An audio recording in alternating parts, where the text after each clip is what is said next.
Meowdy y'all, and happy Halloween. It's a time for frights and scares, but recently, I discovered some news that was truly horrifying. You see, on this channel, I've talked extensively about the conservative media outlet PragerU, and how they're a sham organization that sells poorly evidenced far-right ideology in a shoddily animated package. In particular, I've made videos discussing their attempts to appeal specifically to children and teens, who, with their comparatively limited experience in recognizing faulty arguments, are more easily indoctrinated into Dennis Prager's worldview. This was bad enough when PragerU was just being shown to homeschooled kids whose parents hate them. So, homeschooled kids. But as of writing, PragerU materials have been approved for public school curriculums in 6 states.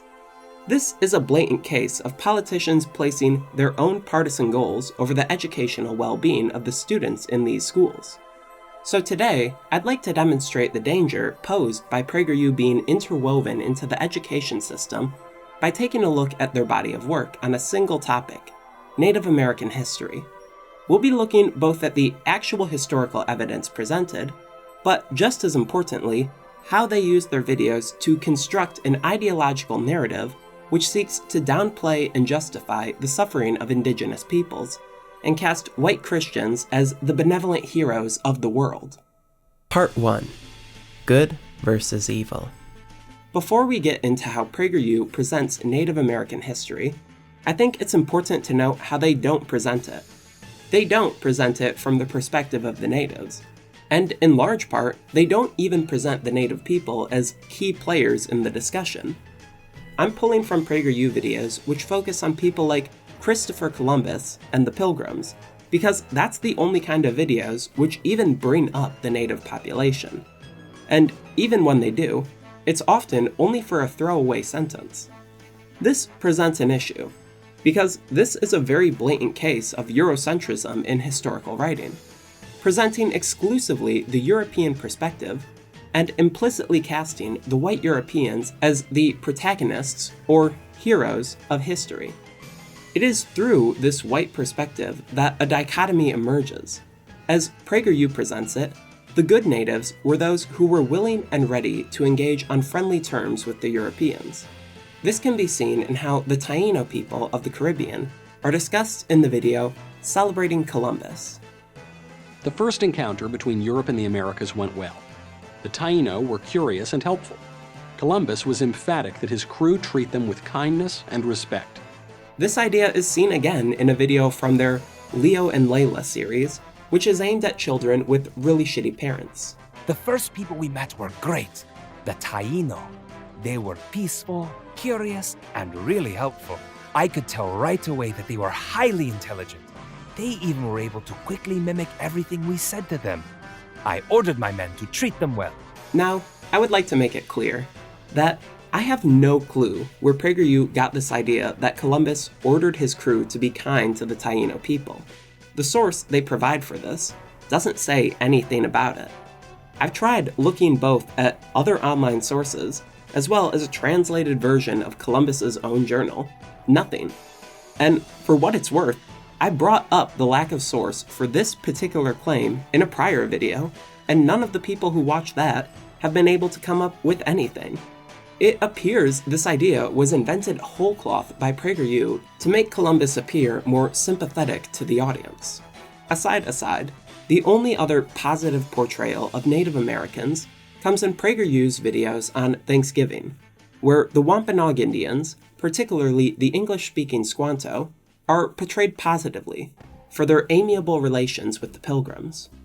There is another type of native PragerU presents, those who are defined through their opposition to European colonization, as well as their supposed moral indiscretions.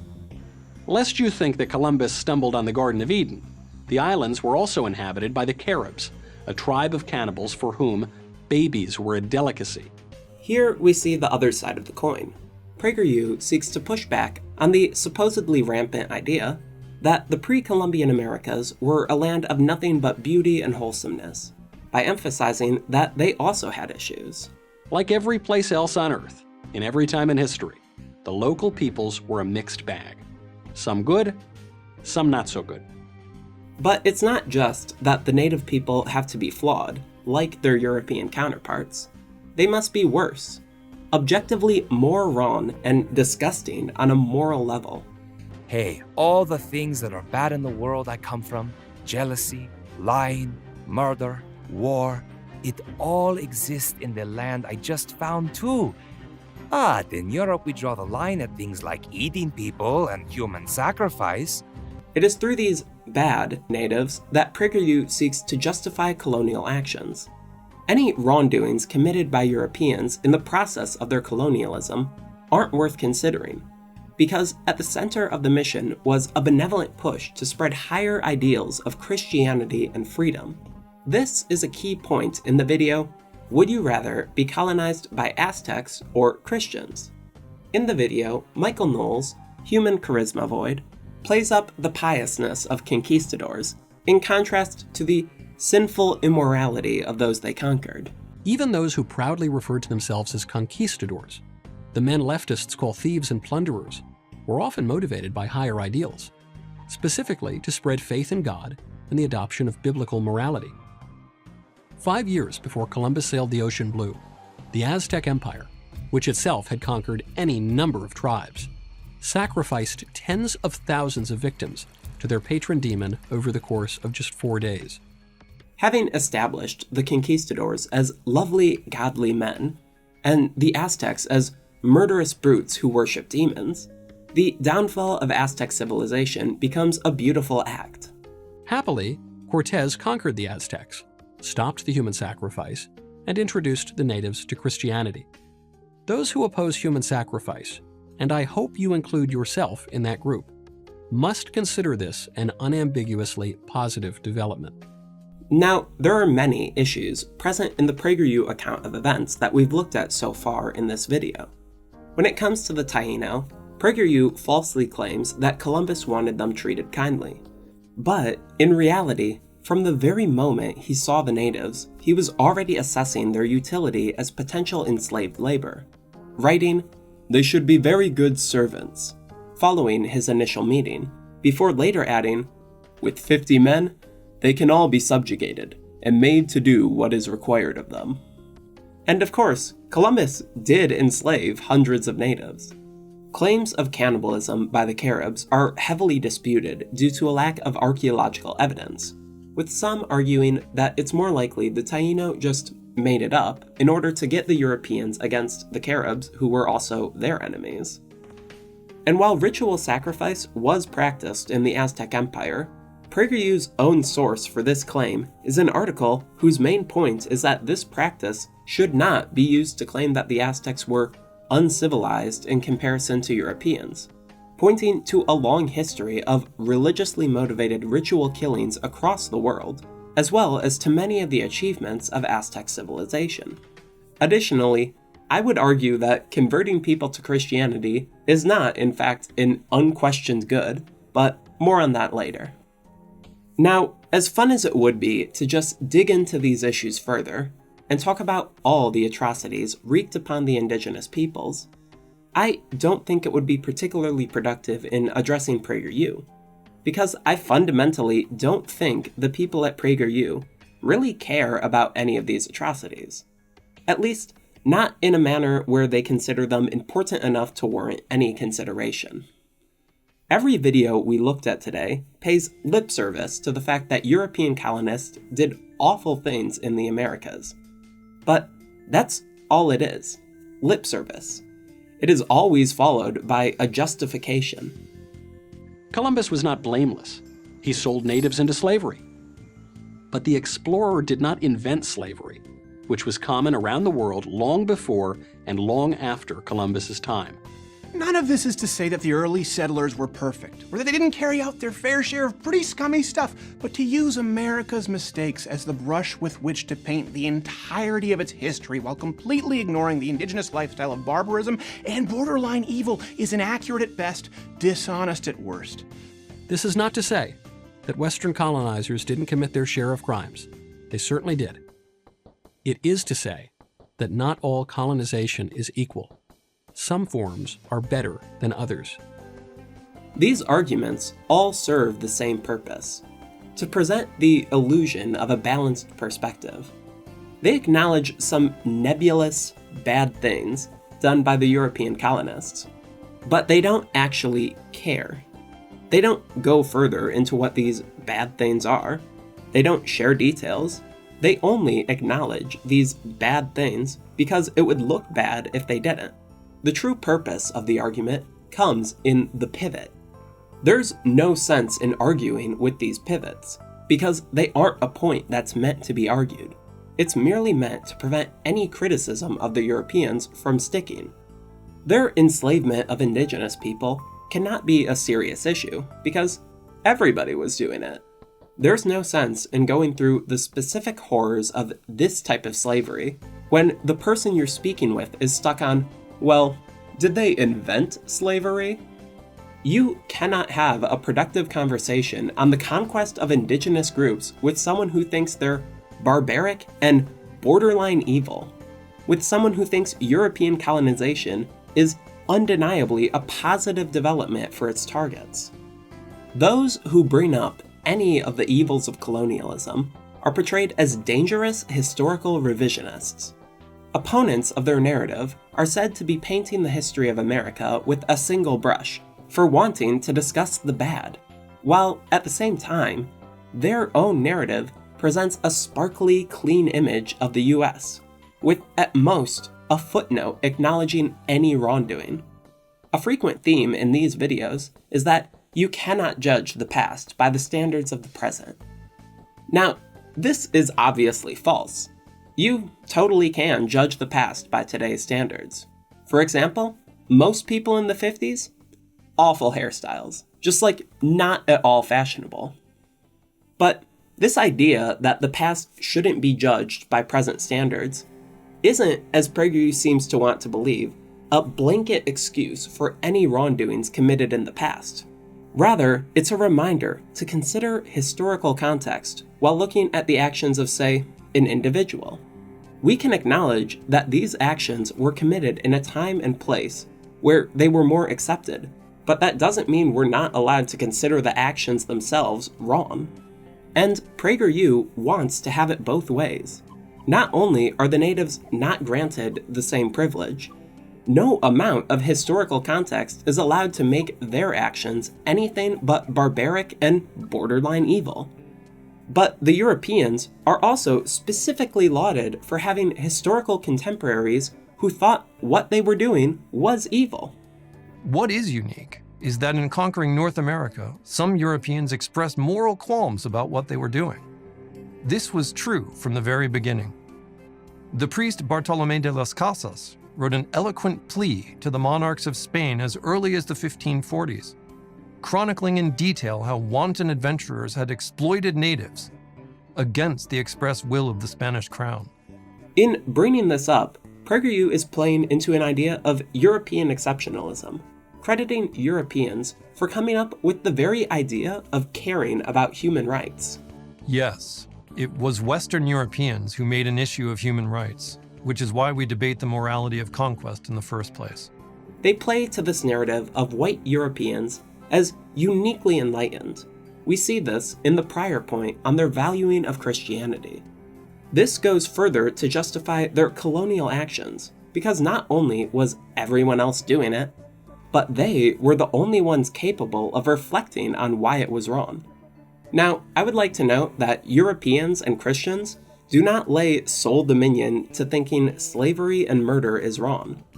But more importantly for our purposes, if the European colonial forces were being criticized by their contemporaries for their atrocities, then we can't really say that we're unfairly judging by the standards of today. These actions were seen by some as monstrous as they were being committed. PragerU, of course, doesn't make this connection. Now, throughout what we've seen, I think there's one conclusion that PragerU is pushing the audience towards.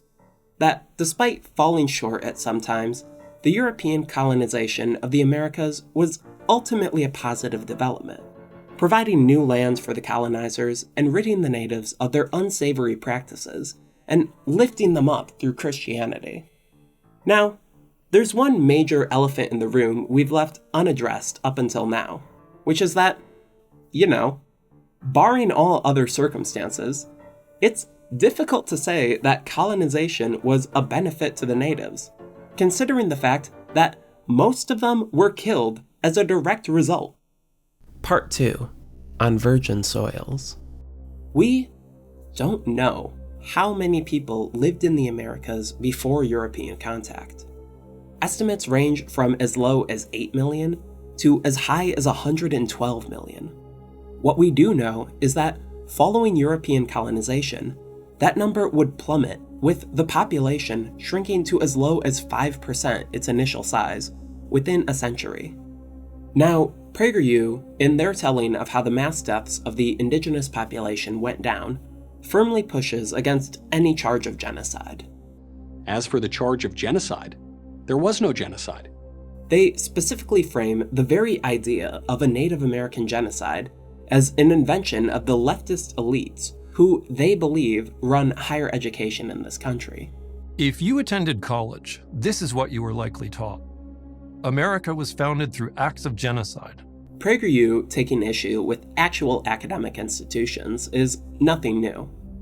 But whether or not a genocide occurred is a very serious discussion. So we're going to take a look at PragerU's case for why the actions of European colonists cannot be classified as genocide. But here's the truth.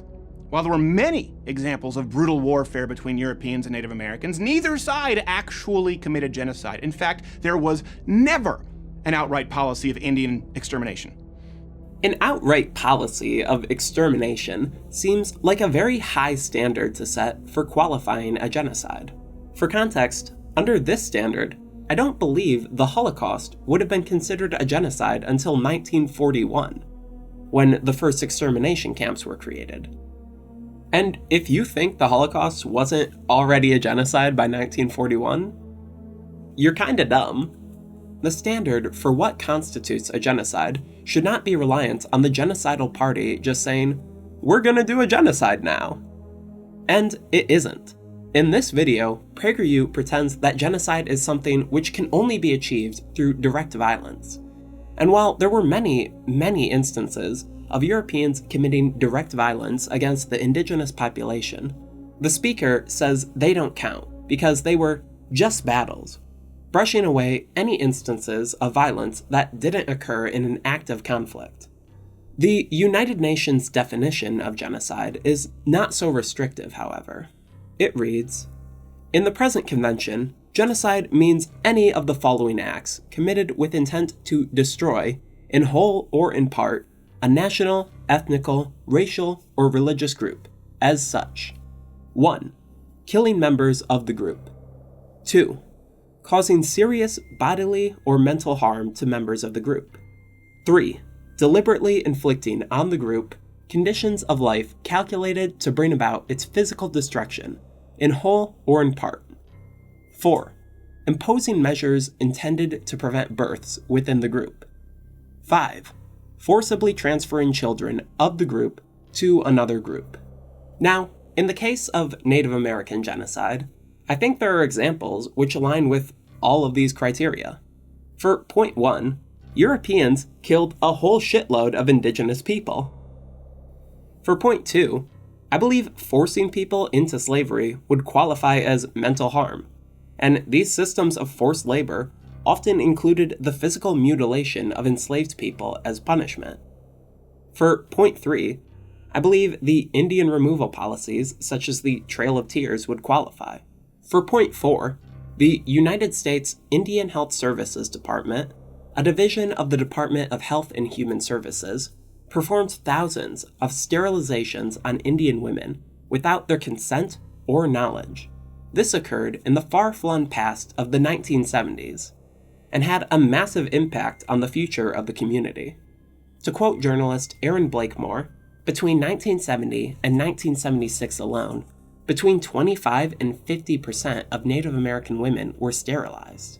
Finally, for point 5, this is one that particularly upset me, because PragerU does in fact have a video talking about the supposed cultural genocide of Native Americans. In the video, did Europe destroy Native American culture? Jeff Finn Paul says that no, they didn't, arguing that Europeans cannot be blamed for their technology being so cool the natives wanted it.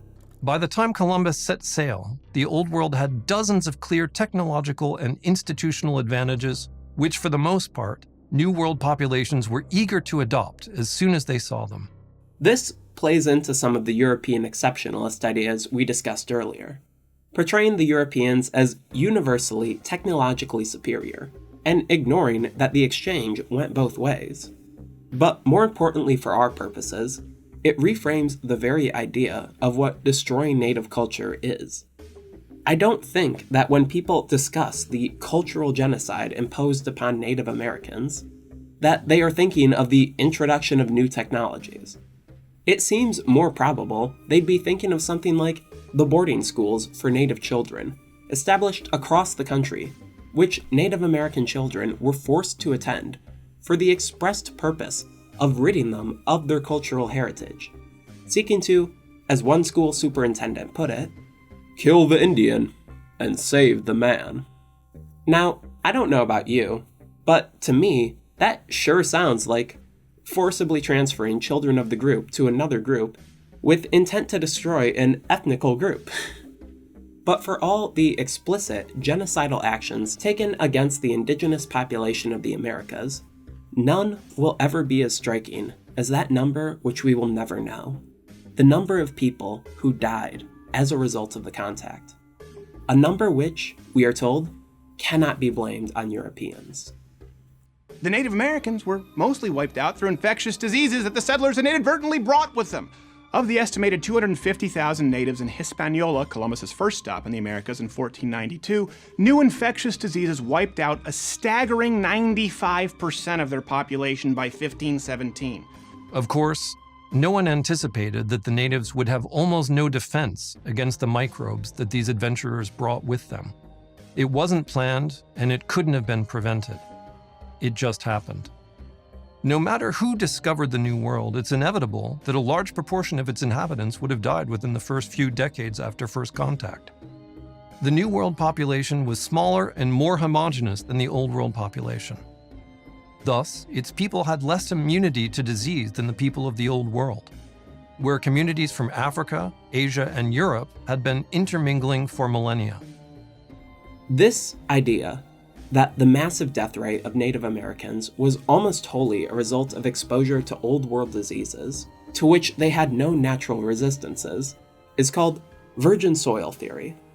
It's what is commonly taught to people in schools, and is a favorite of those such as PragerU, because it removes responsibility for the deaths from European colonizers, and places it wholly on the inferiority of indigenous peoples' immune systems, to frame their deaths as inevitable, and thus blameless.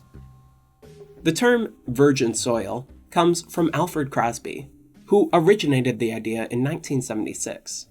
Notably, however, Crosby lacked the data to substantiate claims of no immunity, and he stressed the importance of outside factors.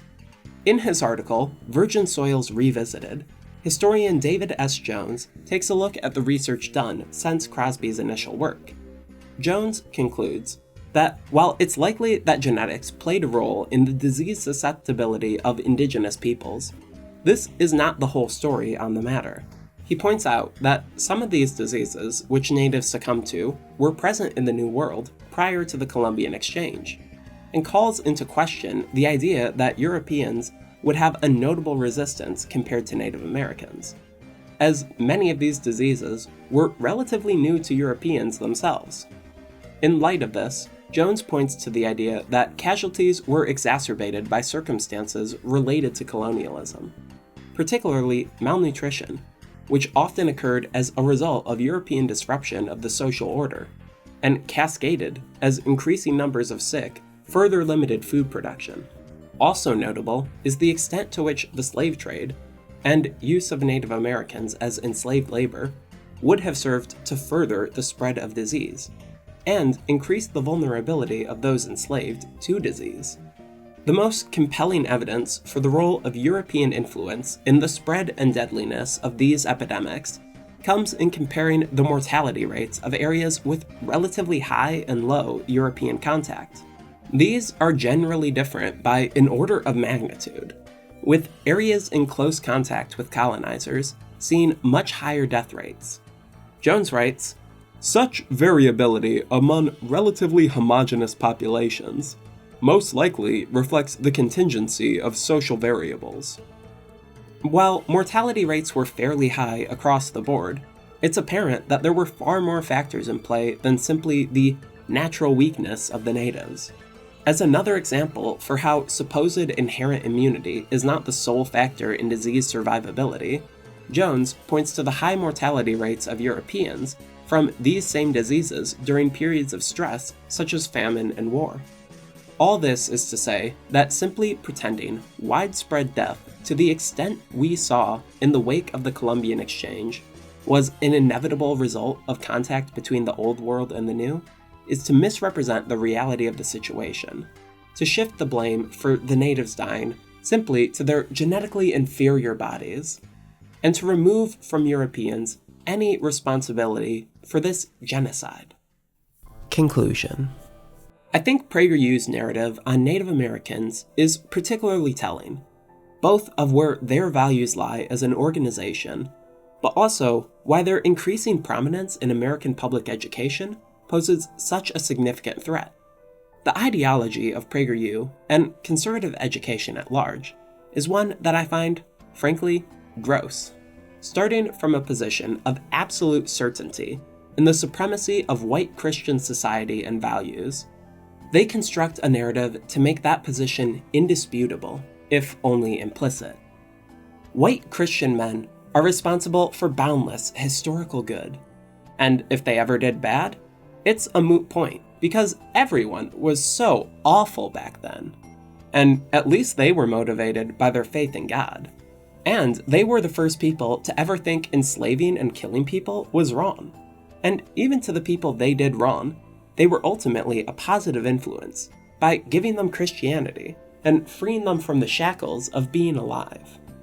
It's a narrative that relies on overly simplistic, often false, and pervasive cultural beliefs, such as virgin soil theory and the goodness of Columbus, passed under the guise of common sense, simply because not enough people have been exposed to any information to the contrary.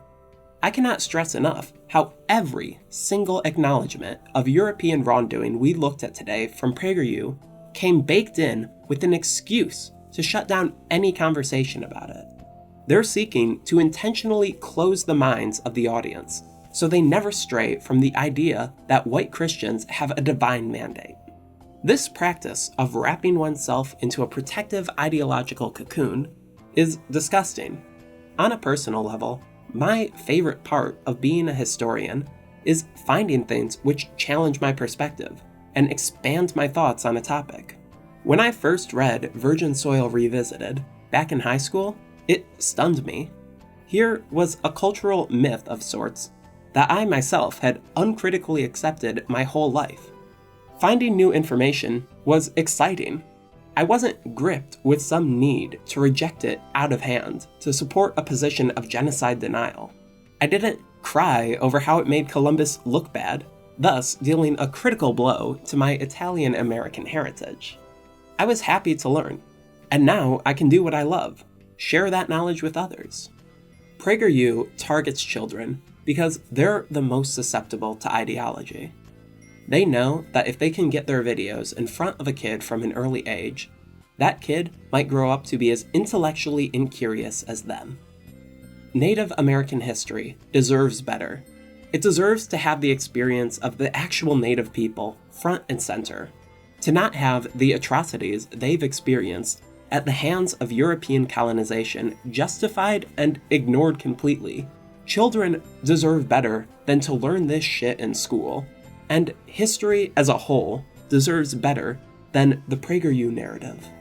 This Halloween, be sure to remember, the real monster is and has always been shitty history education. Thanks for watching. Like, comment, and subscribe. If you'd like to give me money, you can donate to my Patreon, like the lovely people scrolling by right now. including my $10 and up patrons, Yearnintofly, Amy Gleixner, Mona Abdel Karim, Arlen, Christopher France, and Roxy. Your support helps me take on much more ambitious projects and is very much appreciated. One thing that stuck out to me in the Leo and Layla Columbus video is how they essentially turn every historical figure they cover on that series into just a vessel for what they themselves think.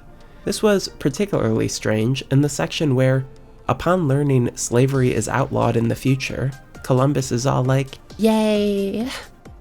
Like, he would not fucking say that. They also make such a push for the need to accept that it was a different time and social values were different back then, but don't choose to reflect that at all in the actual videos. It seems doubtful Columbus would be carrying on amiable relations with a girl, you know? Also, literally as I was filming this video, Biden delivered an apology for the native boarding schools. So, that's cool. Hopefully this heralds additional reparative policies in the near future. Election in a week, so vote, but till then, happy Halloween.